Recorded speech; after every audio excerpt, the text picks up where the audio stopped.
You may have heard that money doesn't buy happiness, and the person that told you that probably had a lot of money. But they aren't exactly wrong. I think what's closer to the truth is that having money is not everything. Not having it is. Kanye West said that. And while I don't always take financial advice from rappers, Kanye's got a pretty good point. When you don't have money, it becomes the source of a lot of pain, frustration, and anger. It consumes your life and becomes the lens with which you see the world. Hey, how much did that cost? Oh, that must have been expensive. Hey, I think you owe me 20 bucks. You can pay me later. That's Venmo? When we don't have it, every problem seems to revolve around money. And while being rich won't fix every problem in your life, stacking up some money seems like a worthwhile pursuit. When you become financially free, you will no longer make every decision solely based on money. You don't take the job just because it pays better.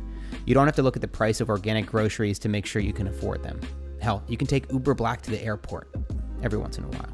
Imagine being at a place where you never had to worry about money again. And maybe not even that far. Imagine a place where money wasn't the major stressor in your life and on your relationships. The steps to get there are simple, but it's not gonna happen overnight. So let's get started. Step 1, create an emergency fund. Save $1,000 and put it into an emergency fund that you'll only use in dire circumstances. I remember reading a story from Dave Ramsey from someone who literally put their emergency fund inside a frame with the words, "break glass in case of emergency." Hold up though. Emergencies don't include beer money, vacations, or even an engagement ring. It's a minimalist ring. This money should only be used if and when shit hits the fan. When your car breaks down, when you need to replace your water heater. Basically, when your life would otherwise become completely derailed, that's when you go to the emergency fund.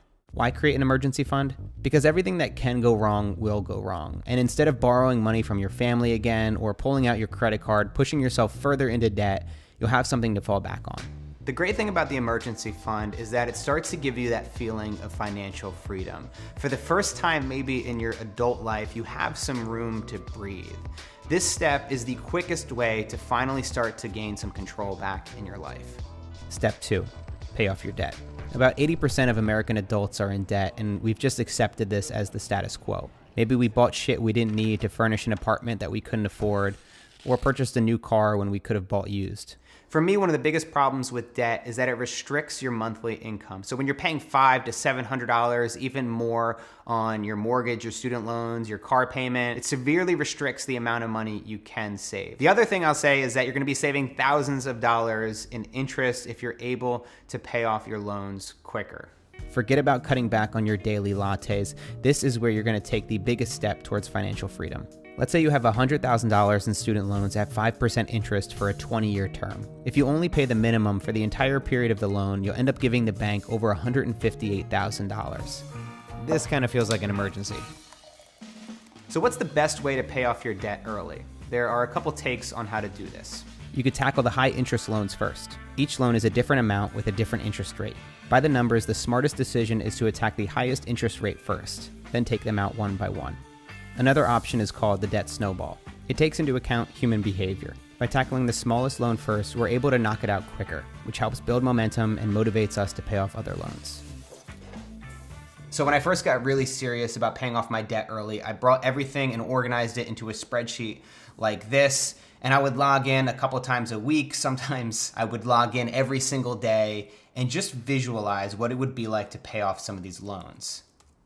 And I would just delete them one by one, like a madman, like somebody who's completely delusional. And I would keep an eye on my monthly payments because I knew that if I could get them low enough, then I'd be able to move out of my parents' house. So this is what drove me. I started to have hope again. I started to feel like there was a light at the end of the tunnel and I would actually eventually be able to pay all this off. Step 3, create a runway.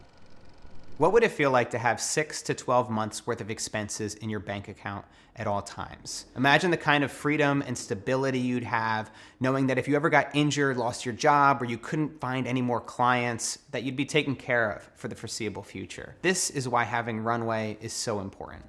Open up a spreadsheet and take account of all your monthly expenses. Rent, groceries, internet, insurance, Netflix, your phone bill, etc. So pulling all this information into my spreadsheet was an amazing way for me to start to see what's the absolute minimum that I needed to survive on. And as a freelance filmmaker with my income varying widely, This was a really powerful number to have. Okay, now for some tough math. Multiply that number by 6 months to get your first target runway goal. The next goal after that would be to get 12 months of runway. This number now becomes your baseline. It's like an extended emergency fund. Except I wouldn't put $22,000 in a frame above your bed. I think the bank might be a little bit safer. Step 4, start a retirement fund. Retirement funds are one of those things that you know you should do, but you haven't done yet, but eventually you'll get to it, but you probably never will. Retirement funds are those things that your friends talk about sometimes, and whenever they do, you just smile and nod, but really you're thinking, fuck you, Brian, you're a piece of shit. I don't care what your stocks are. And then you think to yourself, what's a 401k? I'm gonna look that up. Personal finance is often about making short-term sacrifices for long-term gain. By saving a little bit each year, you'll be able to set yourself up for a dignified retirement.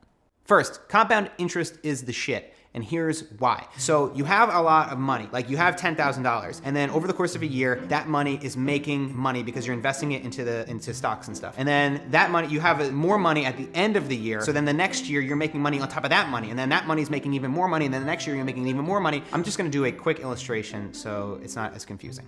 Say you put $10,000 into a 401k, receiving a 10% annual return at the age of 20. If you never touch that money until you turn 70 years old, you'll have over $1.1 million in the bank. All that simply from putting away $10,000. Use a compound interest calculator online to see how much you could retire with based on your yearly savings. All right, so for me personally, I invest at Vanguard, vanguard.com. I invest primarily in low-cost mutual funds, about 90% stocks, 10% bonds. Now, I chose this fund because it's essentially a snapshot of the US economy. So since 1923, when the S&P started, it has produced a return of around 10 to 12%. And that's basically what this fund is giving me. Now, that's over the long run. We're not talking about a 5-year period. So when you invest in the long run, you're not checking your Vanguard account every day, every other day. You're putting your money in, you're making sure that you have everything set, and then you're checking it maybe in 6 months, maybe in a year, but you're not stressing out every time that the stock market's shaky. When 2008 hit, a lot of people lost money. But if you're investing in the long term, that's not gonna matter at all, because in 30 years, you're gonna eventually make your money back. Now, there are many, many variables that will factor into your own investment strategy, like your age, your income, how much money you'll think you'll need when you retire, how much risk you're willing to tolerate. Please do your research before investing. I'm not your financial manager, investor, or fiduciary. Read up and make a decision based on your life circumstances. This is not a definitive blueprint. If you're a freelancer and you can't stomach that much risk, or you'd feel safer if you had $5,000 emergency fund from the very beginning, then do that. Or maybe you can actually handle the extra risk and you decide, I don't want to build 6 months of runway. I want to actually start investing in my future and my retirement right now. Then do that. I personally like the idea of paying off my debt first and then moving to my retirement fund. But for a lot of people, if you're not able to pay off your debt that quickly, you may want to actually start your retirement fund now, especially if you have a 401k match with your company, because then you're going to be able to take advantage of the compound interest. I wouldn't have been able to pay off my debt if it wasn't for reading books like Dave Ramsey's Total Money Makeover or Ramit Sethi's I Will Teach You to Be Rich. I recommend reading one personal finance book a year or listen to one of 100 podcasts on the topic. This will help you reset your priorities every year, as we can sometimes get distracted by shiny objects. Once you've got a solid emergency fund, pay off your debt, padded your bank account with runway, and you've got your retirement fund started, you're on your way to financial freedom. And it won't take finishing your retirement fund to finally realize that having money is not everything. Is this an awkward time to ask for money? As you guys know, if you watch my channel a lot, I usually end my videos with a Patreon pitch. It's how I'm able to make these videos ad-free. But before I do that today, I want to be very clear.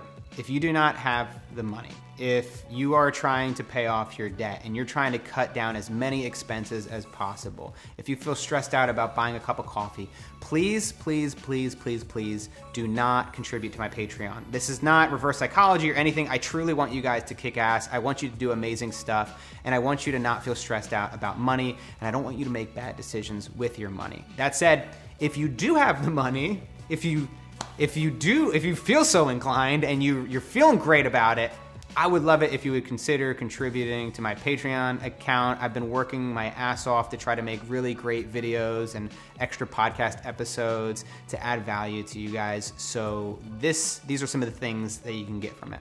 If you want to support my channel, I've set up a Patreon account, but I'm not just asking for your money. I've created tiers that get you access to content like my Patreon-only AMA podcast, and I also make videos on minimalism, filmmaking, and business. Learn things like how to grow an audience or how to tell a great story through film.